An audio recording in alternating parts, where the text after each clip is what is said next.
let's talk about some underrated historical romance books.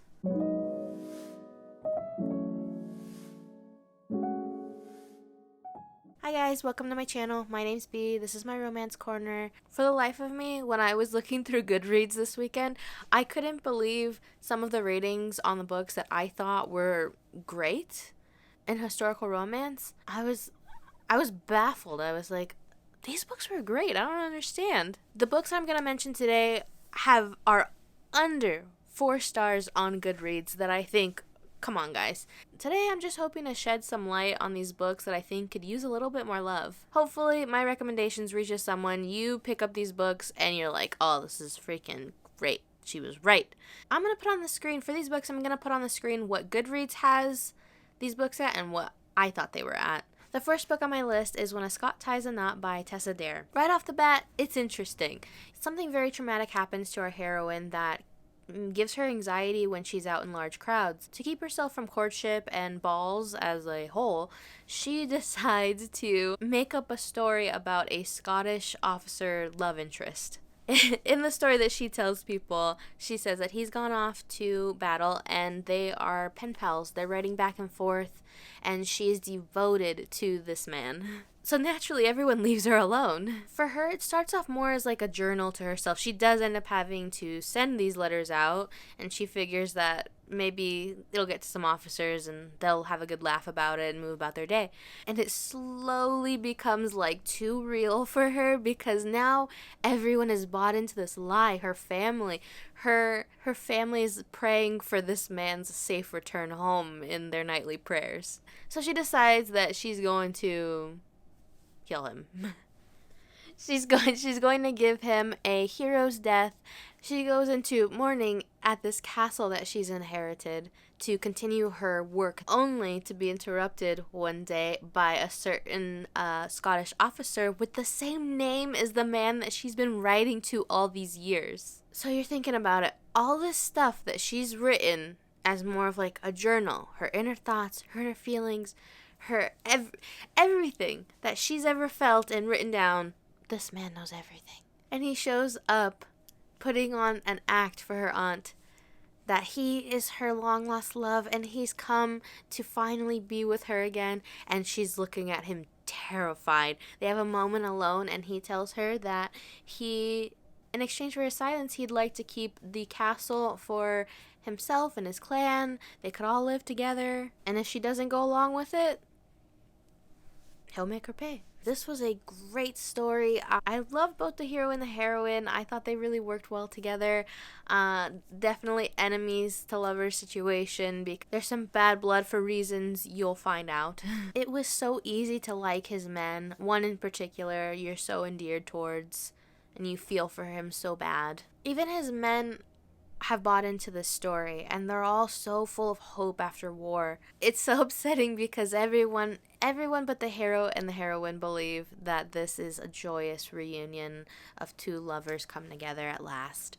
And it is so upsetting because these men that our hero has fought in battle with have lost so much, and them getting to see him reunite with his love is so beautiful to them. It gives them so much joy and hope for themselves to see this. That's like, how can we disappoint them? I love how when the hero starts to have feelings for the heroine, she is very into a line of work that he does not understand. It sort of creeps him and his men out, but he tries so hard to understand it and to appreciate it because she appreciates it. And I thought that was such an endearing thing for our hero to have.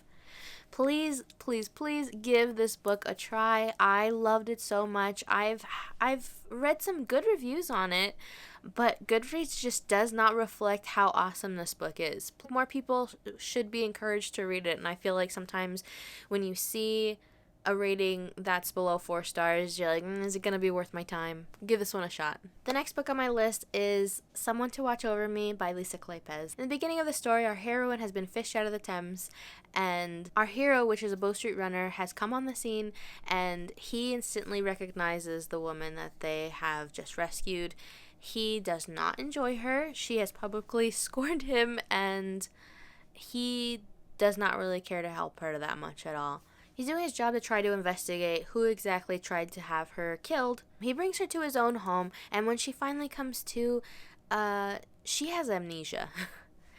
And he almost doesn't believe it at first because he views her as someone who is conniving and heartless and cold, that he doesn't put anything past her. He believes that she could come up with this big old ruse in order to just entertain herself with his discomfort. You feel so bad for our heroine because she really doesn't remember anything.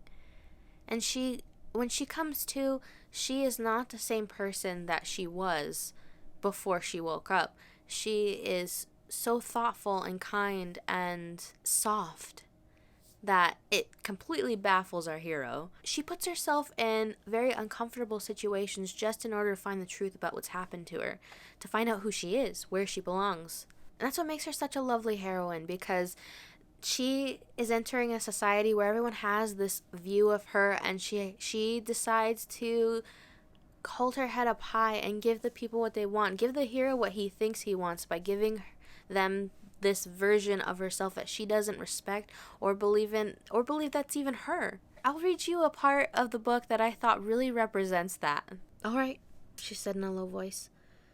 "Tonight I'll give everyone, including you, what they want." What the hell does that mean? She squared her shoulders and left the gallery with determined strides, plunging back into the drawing room like a gladiator. And she was. She went in there, she owned the place, she put on a face, and she wasn't happy doing it, but she just wanted to figure out the missing pieces of her life. And when our hero falls, he falls hard, despite the reasons why he thinks he shouldn't. He still believes her to be this awful person that one day she could just turn around and go, haha, you bought into this, I'd never like you. And he decides to fall for her anyways. Read this book because there's so much intrigue. You want to know what the heck is going on. There's so many pieces scattered in this book that you want to finish the book to see it all come together. You don't know what the heck is going on. You get pieces of information that you're like, this don't make sense. And when it finally unfolds, it is like, oh, okay. And it's great. I give so much kudos to the heroine. I thought she was fantastic. I thought that our hero came a long way from his prejudice of the person that she was before the accident happened. I think that you should give this one a shot. I thought it was wonderful. And the last one on my list is Lorraine Heath's The Scoundrel in Her Bed. This book was so emotional. You know, after I read The Duke and Lady in Red, I wasn't sure that I'd ever read another Lorraine Heath book that made me feel just as emotional as that book did. And then I read this one. I had gone through a lot of Lorraine Heath's backlist, and they were, as you know, Lorraine Heath just shoots out gold all the time.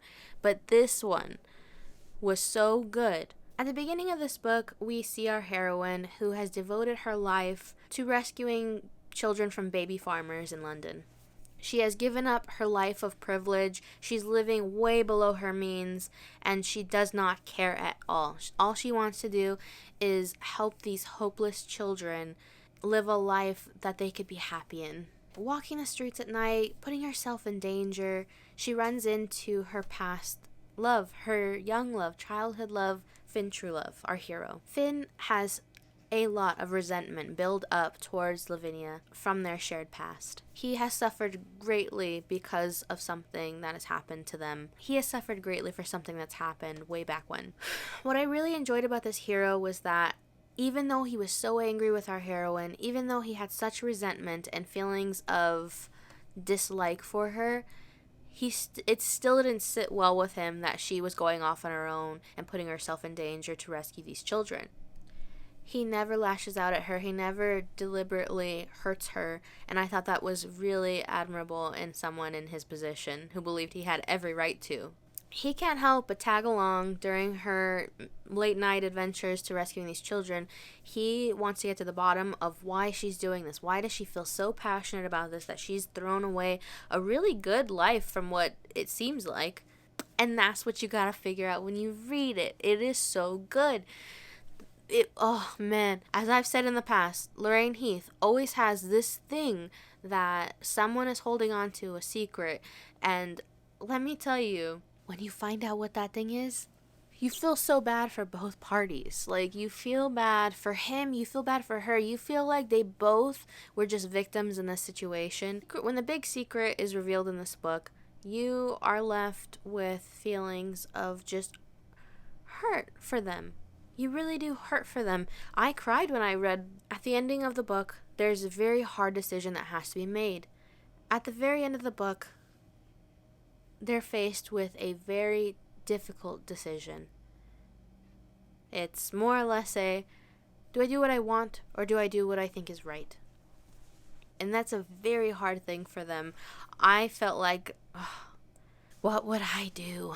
You end up putting yourself in their shoes and you think, what would I do? I don't know. It was so heartbreaking to have this author make you feel these feelings, and that's why this book deserves a better rating on Goodreads. If you haven't given this one a shot, please read it. Rate it to what you believe it needs to be at, because oh my goodness, it was so very emotional. I was surprised at the rating. If you're able to, pick it up and give it a go, because I thought that it deserved way more attention, way more love than it got.